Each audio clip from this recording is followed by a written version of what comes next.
Welcome to the Bible Forum. I'm Warren Sprouse. What do you know about the French Revolution? There are folks out there, one fellow by the name of Bill Federer, who tells us, in a sense, that the French Revolution is coming here. He's seeing it in the left-wing agitators that seem to multiply around our world. He tells us how that in 1781, a 27-year-old king by the name of Louis XVI of France sent his navy and his troops to help America gain independence from Britain. In return, France gained very little, except an enormous amount of debt. On the verge of financial collapse, France then experienced a terrible famine, 1788. The people blamed the king. Anti-monarchists referred to Queen Marie Antoinette as Madame Deficit. According to Jean-Jacques Rousseau, when she was told the people did not have bread, her reply was, "Let them eat cake." On July 14, 1789, a mob stormed the Bastille fortress in Paris, which had been used as a state prison. The king, endeavoring to be an enlightened monarch, did not forcibly respond. Consequently, his benevolence only served to embolden the unruly rioters. October 5, 1789, in what started as a women's march demanding bread, ended up a mob surrounding the palace at Versailles. Marquis de Lafayette, can't say that fast, vainly attempted to moderate the crowd who had found sympathy with disgruntled soldiers. But finding an unguarded door, rioters barged in. 2 guards were killed, with one's head placed on a pike. The queen fled through a secret passage to the king's chamber. With the mob now numbering 60,000, the king and queen were escorted back to Paris, where they became captives of the royal residence called the I can't pronounce it. On June 20th, 1791, the royal family tried escaping by carriage at night and almost made it out of France, but tragically were recognized from the king's face being on a note of French currency. Once again, they were captives in this prison. The Jacobin Club, a left-wing agitators group, people like Maximilien Robespierre, others took their name from the street on which they originally met, street in Paris named Jacob, whipped the city into an anti-king frenzy. The Tuileries were stormed August 10, 1792. Hundreds of Swiss guards were slaughtered trying to defend the king. Following the example of regicide in England, which beheaded King Charles I, France beheaded the king January 1793. The French Revolution turned into a reign of terror. Maximilien Robespierre led the Committee of Public Safety, France's version of the Department of Homeland Security.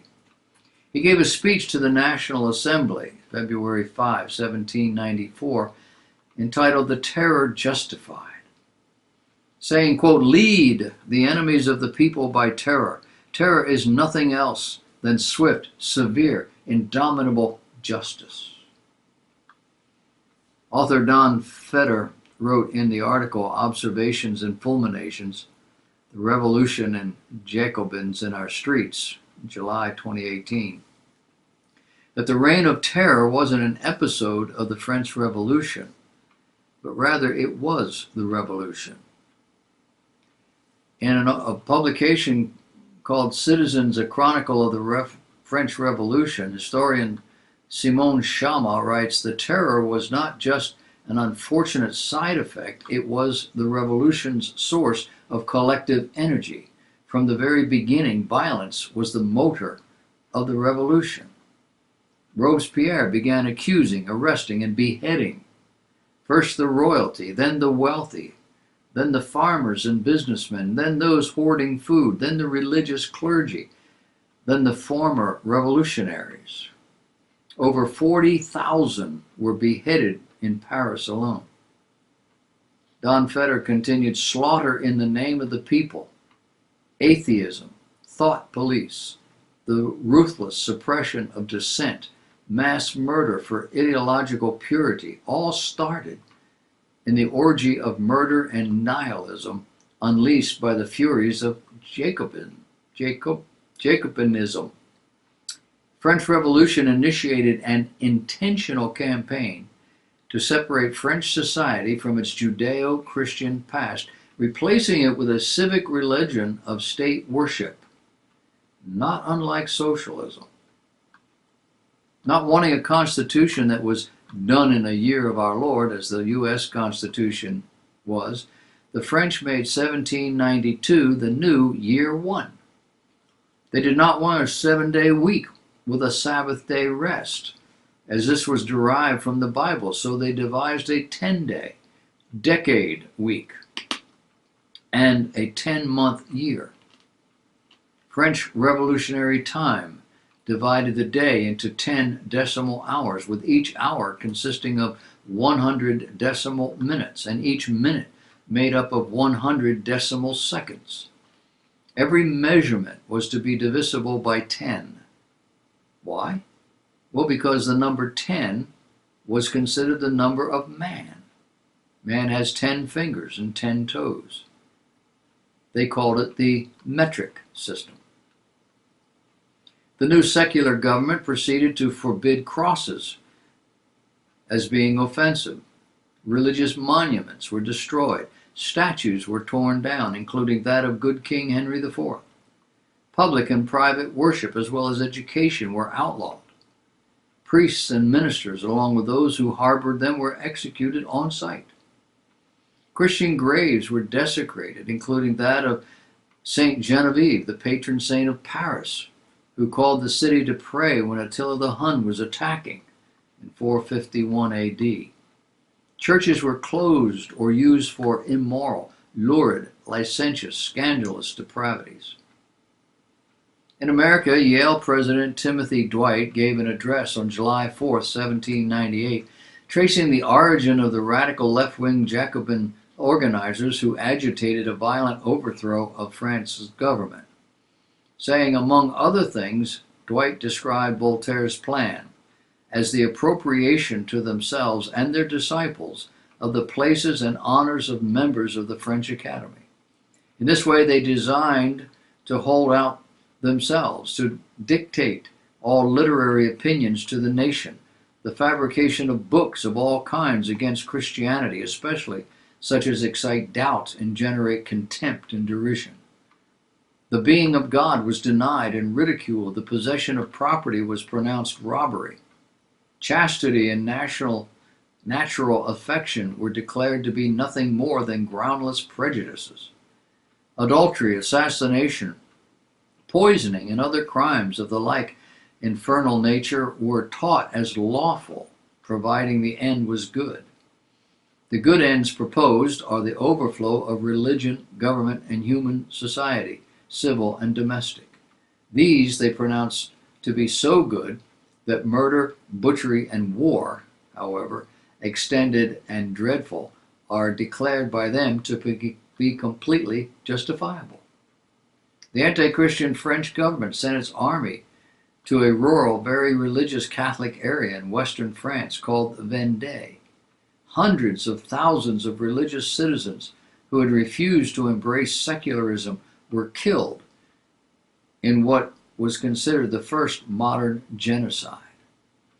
French General Francois Joseph Westermann wrote to the Committee of Public Safety saying, "There is no more Vendée. According to the orders that you gave me, I crushed the children under the feet of the horses, massacred the women who, at least for these, will not give birth to any more brigands. I do not have a prisoner to reproach me. I have exterminated all." A young French officer named Napoleon had pleaded poor health in order to avoid participating in that slaughter.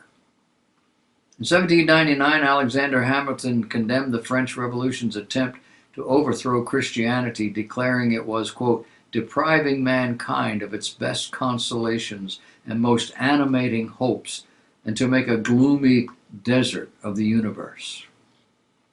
The praise of a civilized world is justly due to Christianity. War, by the influence of the humane principles of that religion, has been stripped of half its horrors. The French renounce Christianity. They relapse into barbarism. War resumes the same hideous and savage form which it wore in the ages of Gothic and Roman violence. Hamilton wrote further, opinions have been gradually gaining a ground which threaten the foundations of religion, morality, and society. An attack was first made upon the Christian revelation, for which natural religion was offered as a substitute. And what was the effect? The gospel was to be discarded as a gross imposture. But the being and attributes of God, the obligations of piety, even the doctrine of a future state of rewards and punishment were to be retained and cherished. This is where we are today in the minds of many who now serve in Congress and provide us news from almost every quarter. We just have not had the brutality, at least not yet. One of the leading politicians in all of this, and many of his acolytes, are proponents of this kind of humanism. And they all think it's going to work better. But history shows, combined with what the human nature is really about, history shows us what men will do when they have abandoned God.